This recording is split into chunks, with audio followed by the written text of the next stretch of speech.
مینا شریف وغیرہ میں میرے ساتھ رہنے کے تعلق سے کہ میں سب کو اجازت دوں اور میرے پاس سب آئیں، تو اس میں اجازت یا نا اجازت کا تو کیا مسئلہ ہے؟ کون اجازت لیتا ہے؟ آ ہی جاتے ہیں لوگ۔ اب اس میں مسئلہ یہ کہ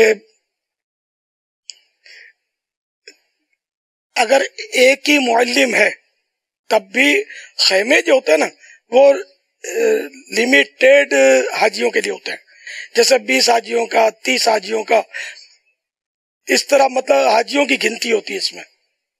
تو اگر 20 میں 21واں آ کر بیٹھ گیا، لمبا ہو گیا، گڑ گیا یہاں کر، تو اس سے ظاہر ہے کہ ان کو تکلیف ہوگی، پھر استنجا وضو خانے پر بھیڑیں بڑھ جائیں گی۔ اگر کوئی مشہور آدمی اس کے پاس زیادہ سے زیادہ حاجی آ کر بیٹھ گئے، اب کسی کو سونا ہوگا، کسی کو نجی عبادت کرنی ہوگی، تو یہ کیسے ہوگا؟ تو اس میں میری اجازت بھی مطلب کافی تو نہیں ہے، یہاں تک کہ خیموں کے باہر وہ معلم کے آدمی کھڑے ہوتے ہیں، وہ روکتے ہوتے ہیں، پہلے تو میں نے دیکھا تھا وہ روکتے تھے۔ اچھا، اسی طرح عمارت، اب عمارت میں جیسے اب میں نے کمرہ لیا، اب یہ بولتا ہے کہ مجھے ساتھ رکھ لو، وہ بولتا ہے مجھے ساتھ رکھ لو۔ بھائی یہ کمرے کی بھی گنتی ہوتی ہے، پہلے یہ سوال ہوتا ہے کم نفر، آپ کے آدمی کتنے ہیں آپ کے ساتھ؟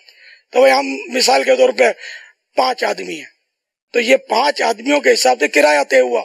اب میں چپ چاپ 6ٹھا آدمی رکھ لوں، اس کو پتہ نہیں بھی چلا، شرعن مجرم ہوا یا نہیں ہوا؟ ایک ہی خیمے کی طرف ساری قوم ٹوٹ پڑے گی، اور اس خیمے کے ساتھ جو وضو خانے اور ٹوائلٹ وغیرہ ہیں اس میں لائنیں بڑھ جائیں گی۔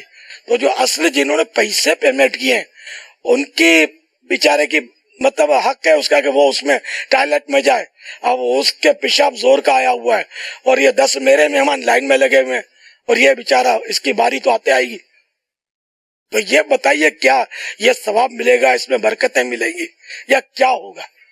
مگر حاجی صاحبان سمجھتے نہیں ہے، کئی ایسے ہوں گے جو میرا انتظار کر رہے ہوں گے، اور کئی مطلب یعنی کہ پہنچنے کی تیاریاں کر رہے ہیں اور مجھے ڈھونڈتے ہوئے پہنچیں گے۔ تو میری ہاتھ جوڑ کر مدری التجا ہے کہ اگر میرا مکان آپ کو مکہ شریف میں پتہ بھی چل جانا کہ فلاں مکان ہے، تو نہ خود نہ کسی کو نشاندہی۔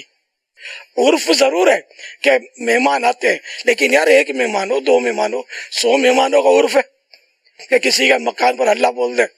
ہوٹلوں پر میں نے خود دیکھا پہرا ہوتا ہے، ہوٹل پہ بندہ کھڑا ہوتا ہے، اور جو ہوٹل میں رہتے ہیں صرف اس حاجی کو جانے دیتا ہے، دوسرے کو نہیں جانے دیتا۔